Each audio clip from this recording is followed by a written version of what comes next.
What's going on, everyone? Jeremy here from The Quartering, and I wish you a happy Tuesday as we get in our festive mood here on The Quartering set. Big news coming out of the video game industry today.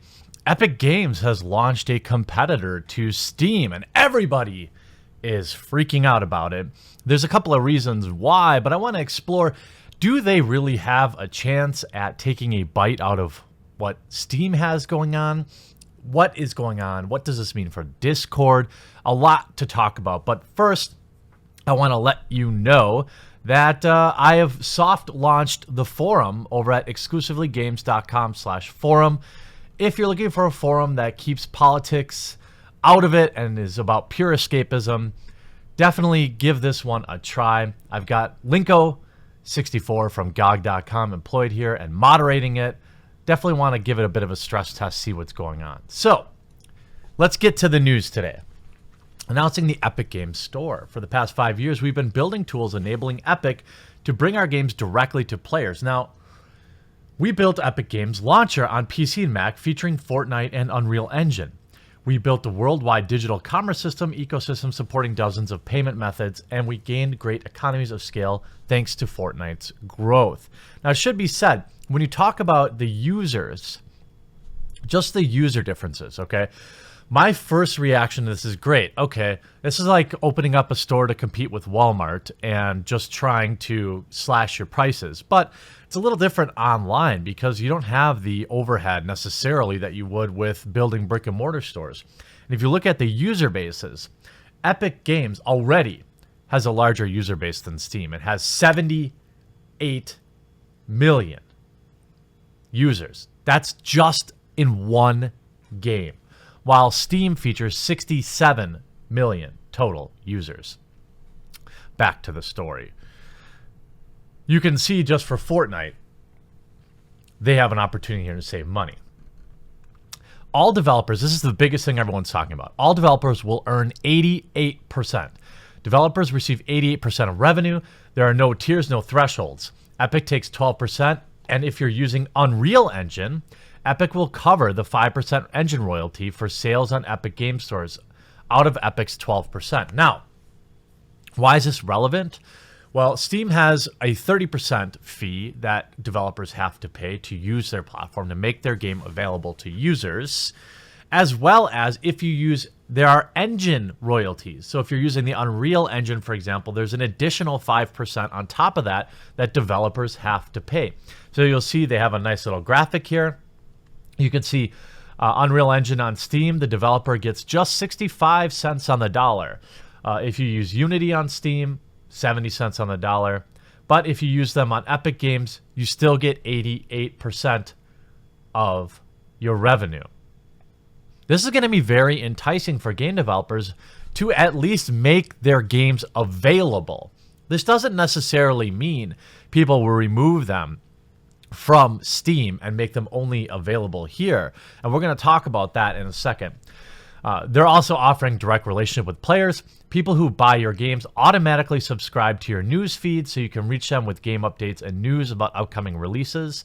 You can also connect with creators, YouTube content creators, Twitch streamers, bloggers, and others are at the leading edge of game discovery. The 10,000 strong Epic Games Support a Creator program helps you reach creators. Hey, Epic Games, give me what? Help a guy out here. I'm out here grinding. Give me some money. Give me money, please. All engines are welcome, and when you succeed, we succeed. We built the store on the economic model so Epic Games' interests are aligned with yours. Because of high volume of Fortnite transactions, we can process store payments, serve bandwidth, and serve customers efficiently. From Epic's 12% fee, we have a profitable business and will grow. That's the first thing that came to my mind. Are they Googling this? Basically, coming in and undercutting everybody to get a chunk of the market share and then slowly increase prices. We've seen this. If you're an avid Amazon shopper, for example, Amazon really attacking the brick and mortars. And if you've been watching closely over the years, a lot of the prices on stuff that used to be guaranteed cheaper on Amazon isn't always cheaper on Amazon. It didn't start out that way, but once you have the market share, then you can start to slowly increase the prices. Most people I talk to, including Mark Kern, who I will try to have on later today on the show via a live stream. Follow my Twitter to be kept up to date on that. Most people view the Steam's 30% as unfair. And bringing the store to mobile, and some of the predictions he's made is they'll be bringing the game store to mobile, starting with Android, and also pressure Apple to allow them to do so. Back when Steam launched, bandwidth and storage were expensive, so 30% made sense. In today's cheap bandwidth world, it makes no sense. Devs get squeezed because they have to pay engine fees as well as Steam fees. It was really tough. Steam recently announced, prior to the Epic Store announcement, that they will be discounting their rate from 30% to 20%, only for Mega Million AAA selling games. We saw that yesterday when I actually didn't cover it. It was a couple days ago when they did say that they were going to reduce their fee for AAA games. But, you know, there's a lot of games out there that aren't made by EA or other companies. My question is, my biggest concern is the user base. Okay. Yes, Fortnite has, call it, almost 100 million users, which is insanity. Should probably try that game one day, but I just can't bring myself to do it.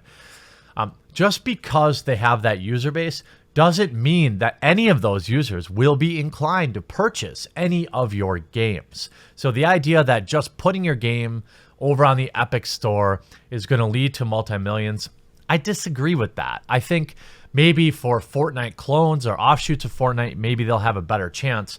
But these are people that had to use that launcher. They didn't have a choice. They weren't there browsing for other games. They used the Epic Game Store.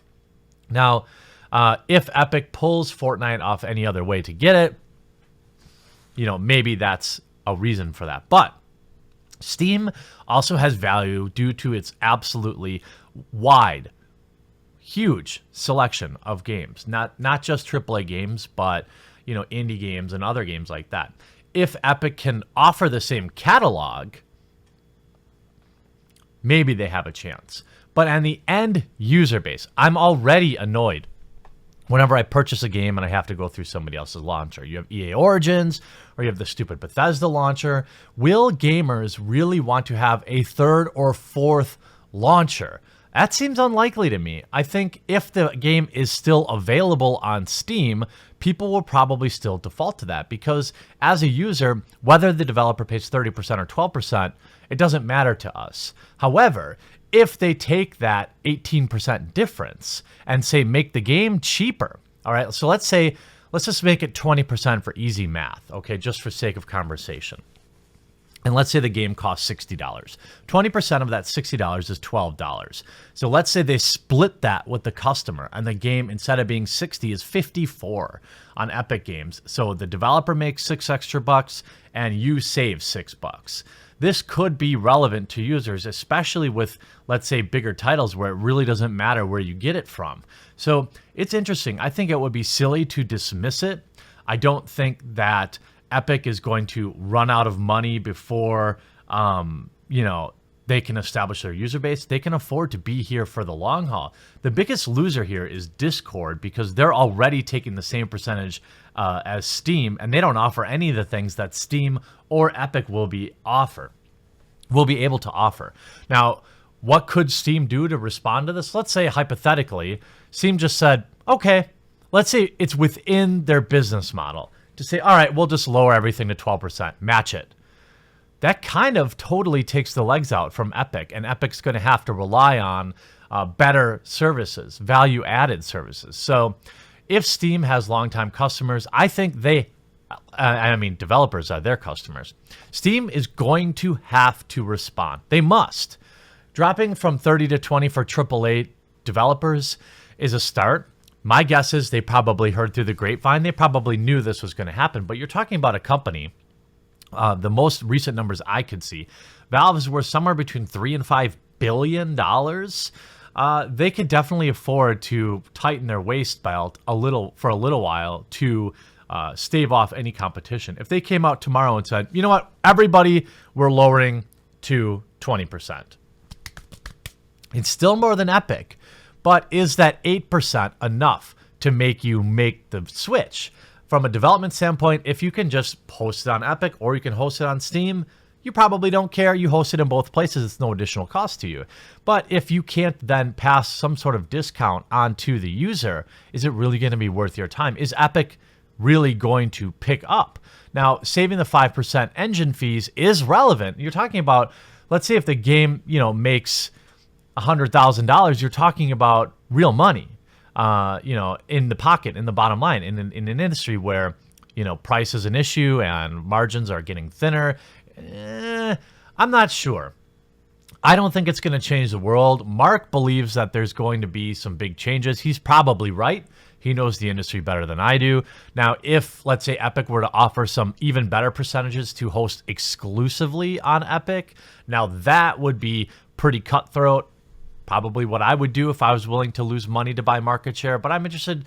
What do you think? Will you download another launcher? Are you willing to move past Steam? Are you willing to deal with moving your existing library? I mean, you'd have 2 libraries if you already had Steam. Is this even a big deal? What do you think this means? I'm hoping that all this really means is better value for gamers.